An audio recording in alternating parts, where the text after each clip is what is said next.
Untuk informasi lebih lengkap dan berita terkait, klik link di deskripsi. Jangan lupa untuk install aplikasi CNBC Indonesia di App Store dan Play Store. Jangan lupa untuk subscribe ya. Langkah perekonomian dunia untuk melaju kencang di tahun ini harus terjegal akibat penyebaran virus corona. Siapa yang menyangka virus corona yang awalnya menyebar dari China ini menyebar begitu cepat, bahkan luar biasa dampaknya menyayat hampir seluruh aspek kehidupan. Hampir setahun corona tampil di panggung dunia, tak hanya membuat ekonomi tersandung, tapi juga jatuh terkapar, menorehkan luka mendalam pada perekonomian. Meskipun di tahun 2021 sejumlah pihak mengatakan dunia masih akan dihantui corona, lantas bagaimana proyeksi pertumbuhan ekonomi global di tahun depan? Apakah akan kembali bangkit atau justru belum move on? Selengkapnya akan kami ulas untuk Anda dalam Ekonomi Global Tersayat Corona. Pandemi corona hingga kini masih terus melanda berbagai negara di dunia, bahkan semakin terlihat meningkat. Berdasarkan data Worldometers, jumlah kasus corona per 29 Desember 2020 telah menembus 81,7 juta kasus dengan laju penambahan setiap minggunya rata-rata sekitar 558 ribu kasus. Melihat kondisi ini, sejumlah lembaga memproyeksi pertumbuhan ekonomi global di tahun 2020 ini. Di antaranya kita lihat Morgan Stanley memperkirakan bahwa ekonomi global minus 3,7%. Bank investasi asal negeri Pemensem itu memperkirakan periode pemulihan ekonomi bakal lebih cepat dari perkiraan. Mereka cukup optimistis karena adanya stimulus fiskal dan moneter serta perkembangan vaksin COVID-19 yang progresif. Kemudian ada Oxford Economics dan juga Fitch Ratings yang proyeksi ekonomi dunia akan terkontraksi 4,4%. Nah, Oxford Economics juga melihat adanya pemulihan ekonomi yang kokoh pasca relaksasi lockdown yang diterapkan. Selanjutnya ada Organisasi Negara-Negara Maju atau OECD yang memperkirakan ekonomi global akan minus 4,2% di tahun ini. Proyeksi itu membaik dibandingkan prediksi yang diumumkan sebelumnya minus 4,5%. Nah, menurut OECD, pelemahan ekonomi bisa ditahan karena berbagai kebijakan dukungan yang dikeluarkan oleh pemerintah dan juga bank sentral. Dan terakhir ada lembaga konsultan keuangan PwC yang memproyeksikan ekonomi global bahkan minus 5,2% di tahun ini. Nah, pandemi virus corona bisa dikatakan merupakan krisis kesehatan dan kemanusiaan yang sangat cepat bertransformasi menjadi krisis sosial ekonomi. Pasalnya, berbagai negara mengedepankan kebijakan pembatasan sosial atau social distancing untuk meredam laju penyebaran virus. Aktivitas dan mobilitas miliaran warga dunia menjadi terbatas yang sama saja dengan menghentikan roda perekonomian. Nah, hasil ekonomi dunia masuk ke jurang resesi untuk kali pertama sejak krisis keuangan tahun 2009. Dan kita lihat ini adalah tren pengangguran di Amerika Serikat sebagai negara dengan perekonomian terbesar di dunia. Di tahun 2010 atau satu dekade lalu, tingkat pengangguran ini menyentuh sekitar 10%. Kemudian terus berhasil ditekan bahkan hingga Februari 2020 tahun ini berhasil ditekan hingga 3,5% gitu kalau kita lihat di sini.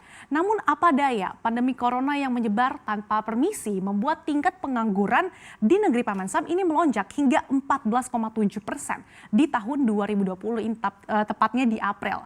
Meskipun nampaknya ini sudah mulai terlihat ada pemulihan gitu ya.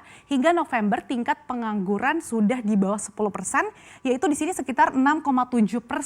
Nah, The Fed pun memperkirakan bahwa angka pengangguran pada akhir 2020 berada di sekitaran 6,7% dan tahun depan bisa turun ke 5%. Meskipun memang turun, tetapi masih saja jauh dibandingkan sebelum virus corona menggila. Nah, kewajiban untuk mematuhi social distancing telah membuat ekonomi dunia terpukul dua sisi sekaligus, pasokan dan juga permintaan. Pasokan terhambat karena dunia usaha wajib mematuhi social distancing, kapasitas produksi pun masih jauh di bawah normal.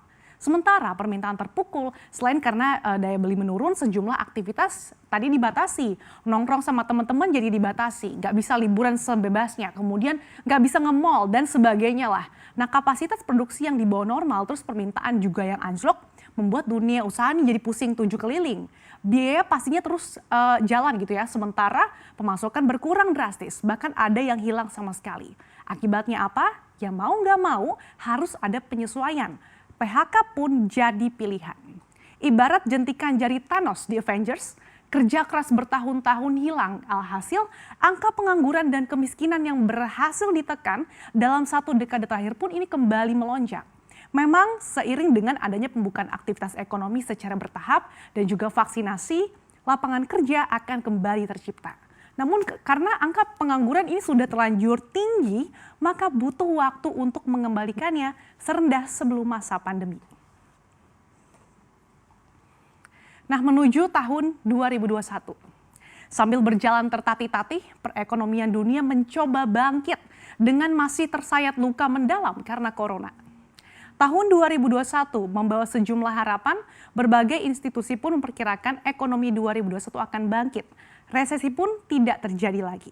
Akan tetapi pertumbuhan itu lebih banyak disebabkan oleh basis 2020 yang rendah. Dengan basis yang rendah bahkan minus, pertumbuhan yang minimalis sekalipun ini akan menjadi signifikan atau disebut low base effect. Kalau kita lihat ini proyeksi pertumbuhan ekonomi global untuk tahun 2021 rata-rata berada di kisaran 4 hingga 6%. Lagi-lagi di sini Morgan Stanley yang masih menjadi paling optimistis nih karena memperkirakan pertumbuhan ekonomi global di tahun depan ini berada di angka 6,5%. Meski bullish untuk tahun depan nih, pada dasarnya lembaga-lembaga tersebut juga memperingatkan bahwa masih adanya risiko ketidakpastian ekonomi yang masih tinggi. Misalnya Morgan Stanley melihat bahwa ada potensi lockdown yang agresif akibat infeksi yang meningkat di musim dingin. Kemudian ketidakpastian akan kebijakan fiskal hingga juga kebangkitan perang dagang antara Amerika Serikat dan China. Selanjutnya ada OECD yang memperkirakan pertumbuhan ekonomi global mampu tumbuh hingga 4,2% di tahun 2021 setelah pertumbuhan ekonomi diperkirakan minus 4,2% di tahun ini. Nah, bahkan OECD melihat bahwa prospek kedepannya ini akan terlihat kuat, apalagi dengan kemajuan vaksin. Selain itu OECD juga memperkirakan pemulihan ekonomi di tahun 2021 akan dipimpin oleh China. Ya, Reuters melakukan jajak pendapat nih di sejumlah negara untuk mengetahui proyeksi pasar mengenai seberapa cepat ekonomi bisa pulih. Nah, dari 40 ekonom atau analis yang berpartisipasi, hanya 6 orang atau sekitar 15% yang memperkirakan bahwa ekonomi bisa sesehat seperti saat pra-pandemi atau sekitar April 2021. Kemudian 15 orang atau sekitar 37,5% memproyeksikan pemulihan ekonomi pada tahun 2022 gitu akan terjadi. Kemudian 47,5% memperkirakan bahwa pemulihan ekonomi ini secara utuh baru terjadi pada tahun 2023 atau bahkan lebih lama lagi. Nah, survei yang dilakukan Reuters ini memperkirakan Jepang untuk mencapai level pra-pandemi ini butuh hitungan tahun. Kecepatan pemulihan ekonomi Jepang ini bakal lebih lambat dibandingkan negara-negara maju lainnya karena potensi pertumbuhan ekonomi yang sangat rendah. Konsumsi masyarakat dan dunia usaha di Jepang ini terus dalam tren penurunan sehingga pemulihan ekonomi ini bisa menjadi lebih lambat. Kemudian nasib Inggris tidak lebih baik. Survei Reuters menyebutkan 70% responden memperkirakan ekonomi baru bisa pulih setidaknya 2 tahun lagi. Apalagi Inggris ini sedang dihantam virus corona jenis baru yang disebut-sebut 70% lebih menular ketimbang sebelumnya. Kemudian ada juga Uni Eropa yang situasinya diperkirakan lebih baik. Pelaku pasar memperkirakan kinerja ekonomi benua biru sudah bisa kembali ke era pra-pandemi pada awal 2022. Dan sebanyak 80% memperkirakan bahwa ekonomi bakal pulih dalam 2 tahun. Nah, ekonom Capital Economics untuk wilayah Eropa mengasumsikan bahwa vaksinasi akan mulai tahun depan dan berbagai pembatasan akan dilonggarkan pada kuartal 2 2021. Sehingga PDB diperkirakan tumbuh sekitar 5% di 2021 dan juga pada awal 2022 ekonomi bisa kembali ke masa pra-pandemi.